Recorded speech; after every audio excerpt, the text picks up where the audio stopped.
background of mine and what I am now. Very, very average Tamil speaking Madurai girl who settled in Chennai. My father was in the police service. Very average local schools we went to. And both my brothers were at home, kind of a joint family set up. My brothers, my dad's brothers used to come, and my mama, chittis, they all used to go there. So as soon as that 19 years, and 18 years vandachu, oh my god, nariya pasangallam veetu koopidranga. So a lot of phone calls used to come in. We have to get her married off immediately. That's what my mother's thing, alarm bells. You have to get her married off immediately. No, before the thing wanes off, average is the DSP is average? Sorry? The DSP is average? Average, yes, absolutely. Somebody who doesn't take bribe, yes, average, I guess.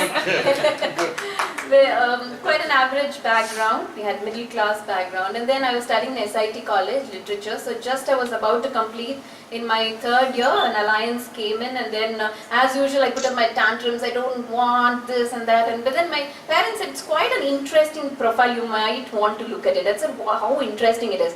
Well, the boy doesn't believe in religion, or rather he believes in all the religion. So he has a Hindu, Muslim and a Christian name. His name was Prabhu Muhammad Alexander. Would you like to consider this? I said, no, what is that? And then he sent me a small gift the next day, and then I really liked it. And then my parents took us for a joint dinner, and then his views of life was very, very different, that I wanted to go immediately with him, escape from my parents' clutches kind of. So he was giving me a lot of freedom, do what you want. And if you're going to drop your individuality for me, I think that's the day when we are going to split, he said that. So we had a very nice life. My son was born, we went to Malaysia. They had a diamond and a wood business. So they were exporting it, and then he was handling all the properties there in Malaysia. They had quite a cushy life, you would say, absolutely nothing to do. Absolutely nothing to do. Morning like 9 o'clock, get up, and again I see the time, it's only 9:10. Time I don't know what to do, and get into all the clubs, go and chat with all the people there in the colony. Absolutely nothing to do. Then one fine day, everything crumbled after 8 years. We went for a dinner, and then he had a small kind of a chest pain, and then there was a friend who took him outside to a hospital, and then they just told me the news that he had passed away. So it was kind of a rude shock. I didn't know what to do with a 7-year-old child, and nobody was there. Then I had to call my parents, and they were all there in the house, and everybody was shocked, and though everybody supported, nobody knew what was happening. Even I myself, the shock was so great that I didn't know what I was going to do. Such a very, very ordinary, no exposure in life, and Muslim background, absolutely nothing to do. Even the bank account, I think my mother and I, we had a joint account, that's about it. All I had to do was just open the door and lock it, only that I knew in the house. So then my parents decided it was time to move on to India, because the immigration laws were quite tough. However good you see it, even in Singapore or Malaysia, the immigration laws were getting they were very tough. So we wound up everything. And then of course a lot of troubles we had with the properties winding up, and of course the business, and there were a lot of family tips around, and then it was young widow. So immediately within the next 1 week, they didn't know what do we do. What do we do with her? Then I used to eavesdrop in my mother and father's door. Are they going to pack me off somewhere? இந்த alliance வந்திருக்கு, இவங்க இதில் இங்கேயே முடிச்சிடலாம், மலேசியாலே முடிச்சிடலாம், wheel இந்த தெருவில் இந்த பையன் இருக்கான், he also lost his wife. So a lot of these things going on. I was very scared. For the moment I was very scared, and that's when I called my brother and said, you know what, I'm very, very terrified. You have to take me back to India, and then I want to begin a new life. So then we came back to again Madurai. It was again going here, going there. Then again Chennai we came back. My father had a beautiful house in Kottuppuram, but then he had left it for rental, so we stayed in another small apartment in Kotur Gardens, the other side. That's when there was my father's friend who had came in for a condolence from Doordarshan. He was the director of Doordarshan Chennai. So he said, what is she doing? She has so much of talent, she's talking so well, and we are going to have the Metro Scan news, which is going to start from Chennai. And then you say she reads a lot of paper. What is her talent? So my father said, "Eppa paathalu newspaper padichite irukom." That's her thing. She doesn't have talent at all. Well, that's a talent. Let's put her on to Metro Scan. So all the 7 auditions I passed through. All the 7 auditions was a breeze. In 1 week I passed through, and then they gave me a lovely training there at Metro Scan, and it was 5:30. I was going to report to Delhi, and that was the time when the election was happening. I was all very, very excited. So in midst of all this, I had forgotten everything, because I had to go for makeup shopping and hair accessories, and I had to be prim and proper. And of course, strictly my mother said no, lipstick la nee poda kudadu. So many rules she had, don't put too much of maili on the kannla poda kudadu. So you have to be very prim and proper. Then I went there for the Metro Scan news. It was a Monday, I still remember. Evening 5:30 news. I was so nervous that whole night I didn't sleep. Then the morning 10:30 I went for the 5:30 news. They said they've not even opened the office yet. It's still like, no, we have not opened the office yet. And you know what? The news is written only at 4 o'clock. So the 5 hours, anything can happen. We can't just give you the news. Give me the news in hand, I asked. No. You have to wait. And who has to put the makeup right now? It's only 5:30 news. Everything is going to water down. Then I was just standing there. It was I didn't know it was the English news is handled by the central government, and the state government is a different section altogether. So there was a Skoothu Paatu and Villu Paatu that was going on. They said, okay, go ahead. There are 4 studios. Just keep yourself busy. Just go on. So I was just standing there, and around 11:30 there was a lot of commotion from Studio 2. There was a lot of commotion because that was a time when the camera cell phone had come, and then a lot of controversies were there. So the cybercrime and somebody from the cell phone, so I think Universal, Mr. Satish Babu had come, cybercrime, and there was one more college professor. So they were going to have a debate, an open debate. It was a live show, so even the public are going to call. What happened was that anchor of the particular show had not turned up. So, and the moment I just opened the room, they thought I was the anchor and said, come. No, I'm not the anchor, I've come for Metro Scan. And then that was the time when the director said, you know what, you just do the show. I said, I have no clue as to how to go about it. It's in a 1 hour live show. Are you joking? All the tantrum, I said you know what, you sit here and do the show. This is the topic. And then the camera was on, you're live on air, and I'm seeing all TVs everywhere. And then, okay, go ahead. And then the 1 hour show was finished. And I came out, and then the news director said, you are fired from Metro Scan. He said, you are from central government employee, not state government. You did a state government program right now. You are fired.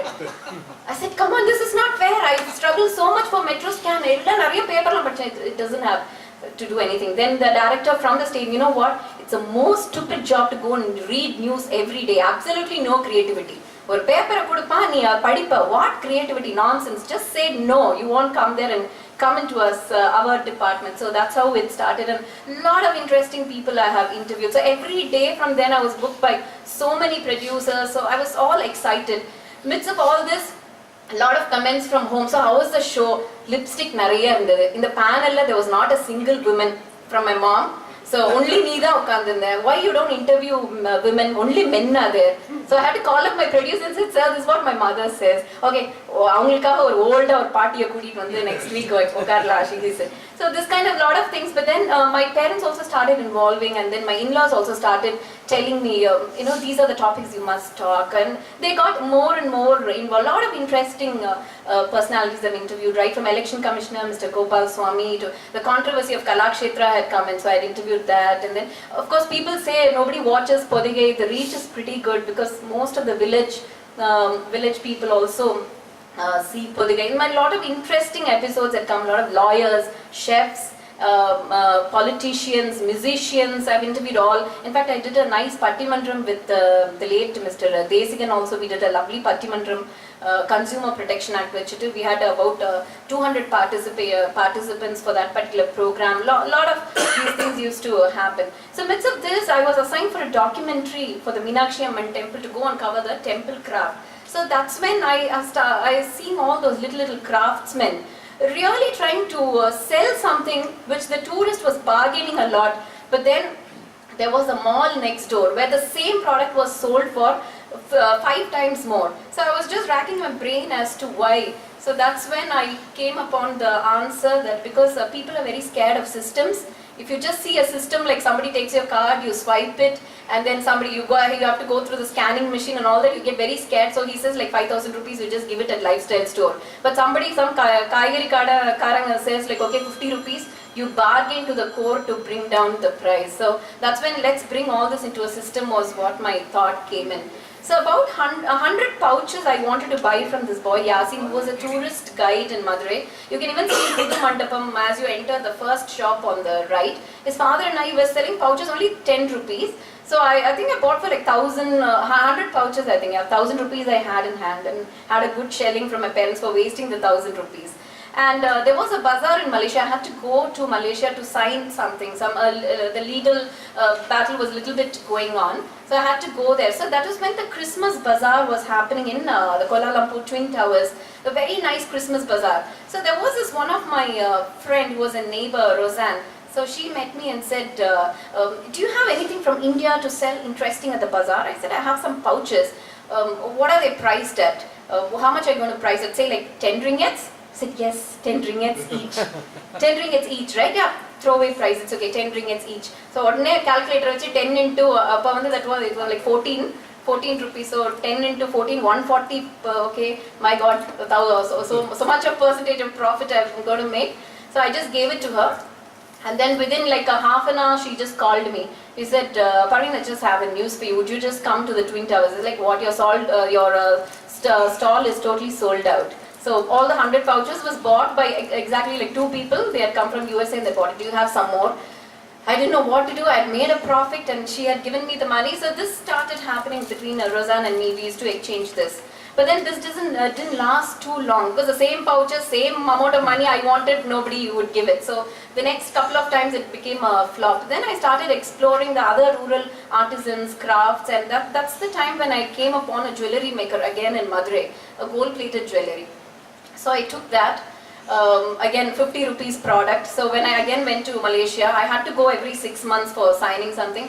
So again when I went there, I went from door to door to my friends to sell these just to see. Avamanama irukku, my mother would say, Avamanama irukku. I said, I'm not doing anything illegal, I'm just going to sell something. And then the 50 rupees became like 50 ringgits. I became greedy. Then they said, no, it's too expensive. What are you saying? And that's when I started approaching a lot of people. This is what I wanted to do. And back when I came to Chennai, I started selling these out of my house. And it became such a nuisance that the association threw us out in Kotur Gardens. They said, no, a lot of unwanted people are coming in. And then one clue was enough to all the antennas coming out of my parents' head. A lot of unwanted people are coming in. Yaar vanda veetuke? Yaar vanda? He was like, no, evening your daughter's house is like crowded. People are coming in. She's made the entire colony like a bazaar. We don't know what is happening, and all sorts of things was there. So then my dad said, what do you want to do? I said, I want to set up a small store where I could sell this. And then he had given the house on rental, so I didn't want to spoil that. He said, like, it's fine. Money irukku, but then money is for us. It's not for work. You keep on hoarding it, and nothing comes out of it. So it is for you. Even the house, it's all for us. Namal poda mattangalku. He used to always say that. Then we vacated the person. I set up my small boutique store. So again, that was not enough for me. Again, I get very bored. Then I wanted to grow more. Midst of all this, there was this little thing like I was neglecting my son because my son also needed a lot of attention. But one thing very nice about my son I would like to say here is quite an independent child. They would say he's a lonely child or he's alone, but then I don't know whether he's lonely. He used to do a lot of work with his friends, and he used to have a lot of friends. But then again my his teachers and my parents used to say he was quite a lonely child. Even the business thaan paathukra, you are ignoring the child. That part of it is like totally not there. So I started going for this parent teachers meeting, and that's when I knew he had failed in a lot of subjects. So I was so angry that day. He said, Ma, I failed in a lot of subjects. For ella subject I fail at and report card. I don't know what mood I was in that day. Said, Yamanda on your fail pandrathu, give the report card, and I put 100 in everything. Go and give this to your principal. Then the next day, of course, they called up the house and they asked me to come to the office immediately for doing this nonsense. They said, please come over. And do you think you are behaving like a parent? Worse than even a 3rd standard child. Who asked you to correct the report card? நான் பண்ணல, அவன் தான் பண்ணா. இப்பயும் போய் சொல்லி குழந்தை மேல கை காமிக்கிறீங்களே. I said, no, my mother only, she corrected everything. I said, shame on you. They said, this is not the way to bring up a child. And then I don't know, this thing is kind of scarred. I just stood like this. I was so ashamed. எதனால அந்த மாதிரி பண்ணீங்க madam? எதனால பண்ணீங்க? எப்படி report கார்டை நீங்க திருத்தி எல்லாத்துக்கும் 100க்கு 100 போடலாம்? If he deserves it, he has to study for it. And then this thing kind of, I think, got into his mind. I think probably this was to happen.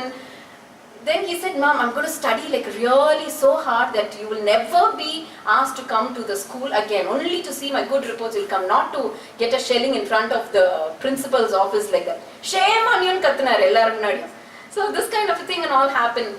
And of course, in 12th standard, he stood state first in a couple of subjects. And then he just, and he's a child who's hard of hearing. He cannot hear well. So he came up everything, and even at Loyola, he stands first in all his subjects. And still, till now, I have not gone to his college. Till now, he said, like, Vanda, you just come to get the report card. Salman, Ammava, abdiye poidinga. Neenga vandu onnume illa kolanda nalla padikran, he said. So I think that that incident kind of scarred him, I guess. And amidst of all this, then I received, again going back a little bit flashback, I wanted to grow more. The only way to grow, I thought, was to piggyback on some other brand which is quite big. That time, Landmark and Odyssey was quite big, and especially the Landmark Tata Group was quite big. I approached two of them, and a very nice thing I learned is, we all refuse to approach and we say, oh my God, அதுக்குள்ள நம்ம போவே முடியாது, we need lot of people, lot of push, அதெல்லாம் ஒண்ணுமே கிடையாது. You just go and approach, and I think it's very easy to get in anywhere. You just have to have the right mind again, open mind, and then it's very easy to get in. So I approached Landmark and then Odyssey. Both of them gave me counters pan India. So I needed a team. In fact, I needed a very well versed team. So I didn't know what was how I'm going to handle this entire thing, how the well-versed team was going to come, because they were talking about barcodes, they were talking about a system, they were talking about warehouse. I didn't have anything. I just had a small room, that's about it. They were asking me, where's your finance and accounts manager? So my son was telling, mama, nammale vandu email vera veraya panni anuputtalam. Finance team la irundhu, okay, one mail goes in. Oh, but then everything I used to answer, finance manager, one accounts manager, one quality control check. Wow, that's excellent. How many people are there? Only 2 of us are there. So I wouldn't say that. And that's again a providence. There's this store called FG store which was next to my house, which was closing down. And then that was the time I had gone to buy a small bottle of shampoo that evening. So the boy who was sitting at the counter, he was very well versed in barcode and all this. So I asked him, Thambi, idella enna, would you like to teach me? I said, what madam, the entire store is going to close. There are 6 or 8 of us who are going to be left without a job. Ippa vandu teaching and all those things. I saying, would you like to come into my store? I have a small store just like 100 meters away from my house. So next day the entire team was there. And then I didn't know the team was also from Landmark. So this manager had also headed and award-winning staff from Landmark. So that's how the journey just started. So it was quite easy when they set up the entire thing. I had to just relax, and then they got me the entire systems. So on the system la irukumbodhu, what I thought, again I wanted to get into a system. I got in the GS1 barcoding and all those things. And that's when I approached a couple of other big players in Singapore and Malaysia. Mustafa Center, I'm sure you would have heard of it. In those days they were quite big. Now of course so many other malls have come and they superseded them. So that time meeting the owner was so difficult. That's again I would say nobody is very difficult to meet, but then everything was working on a commission basis. No vendor can just go in and say, okay, I'm going to supply, and they're not going to give you the supply list the next day. So no, as a vendor, I was waiting. They said, no, you cannot meet Mr. Mushtaq Ahmed. It's absolutely not possible. You think he's going to come and meet a small-time vendor from Chennai? Absolutely no chance. That evening, I was having a coffee in the same coffee shop. If you see, like Mustafa Center outside, there's a coffee shop, and I was having a small egg sandwich. And that's when a staff there said, that is Mushtaq Ahmed. You're sharing the table with him. I said like, then I introduced myself, and then these are the things I'm selling. He said, okay, you come to my office the next day. Who wouldn't dare give you the order because your things are very beautiful? And then again he gave me the first order was for 5 lakhs. Then I prepared everything, and that's when I knew I had to have the IE code, the importers and exporters code. So over the panna, it's like Murphy's law. For every problem there was a solution, and for every solution I got a new problem. So it was like that. Every solution had a new problem. I was kind of very, very difficult for me to tackle. And that's when my brother helped me out. Okay, my company is there, you can use it for the IE code, then registered Pannano, CST, TIN number, this, that, and then lots of things were going on. Then we did all that very slowly because the orders were coming in very fast. The orders were coming in. So that's when the team was set. I was a pan-India, Damini Artisans itself was a pan-India brand from 2005 to 2011. Almost in all the metros I was present, right from Delhi airport to Pune, Kolkata, Mumbai, Hyderabad, Bangalore, Cochin, Calicut, Chennai, Coimbatore, Trichy. We were present almost everywhere. It was a pan-India brand overnight because I was piggybacking. But then again a problem, every problem has a solution, solution has a new problem. Madri, the moment Tata began shutting their doors, Landmark, even I had to take out things. So that's when I realized I need to have my own setup. So enough of this piggy rides, enough. Because Upu moota thukra mari, when they lose the balance, I fall down completely. So that's when I set up my first store at Forum Vijaya Mall, Chennai. Another 700 square foot store is coming up for the new year. And I set up a mall, set up a small kiosk in Lulu Mall, Cochin. It's one of the toughest mall to break through. I didn't know that. In fact, I had just called them. I said I had the product. They said come for the meeting. They said sorry, rejected. You're not to international standards. I said okay, fine. This is my company profile. You can call me when you think we are to international standards. So I just put it on the desk and I just came back. So only in April, after a year or so, I got a call from them saying that, you know what, I think people are, you are quite visible in the south, and in Cochin we saw a craft council show. I do the entire craft council show, right from Delhi to Chennai. I do it regularly. So quite a good response. A lot of customers are asking whether this brand is there, so would you like to come in? So April we went, May we already there. Then again in Bangalore, Banneraghatta, it's kind of a challenging location it is. So I've put there as well. Again Forum, Coimbatore again with Odyssey again in Adayar is there. So now the exports alone are touching close to 3.5 crores. So that's my turnover for the exports for last year. The business line did an interview of me because we have crossed the mark. So from SME we have become an MSME now. And Tamil Nadu Women's Association by the Jayalalitha Group, they gave me an award in 2011. Then 2013 was Femina's Most Ethical Business of the Year award in 2013. I was nominated again. And Association nomination for the past 3 years, though we didn't win any awards because technically I think I didn't know to fill up the form. So I always gave it to somebody else and they did some errors. So that's what they always told me. Then a couple of other awards, Anna University Best Entrepreneur Award, and all these things came up. And I also headed a small, for the SAARC nation, I headed a small group of women entrepreneurs. So I trained them every year. There's a small group, I trained them. That is National Institute of Technical Training. I'm the visiting faculty there. So all this happens, but still again my mother calls me and says, "The lipstick konjam jastiya irukku." Ani pona vaatiyum na paathen ore men da nee eppa paathalu interview pandra. I said, "What can I do?" There are too many men you are interviewing. Then he said, "Vayasana adha namba mudiyadhu," he'll say.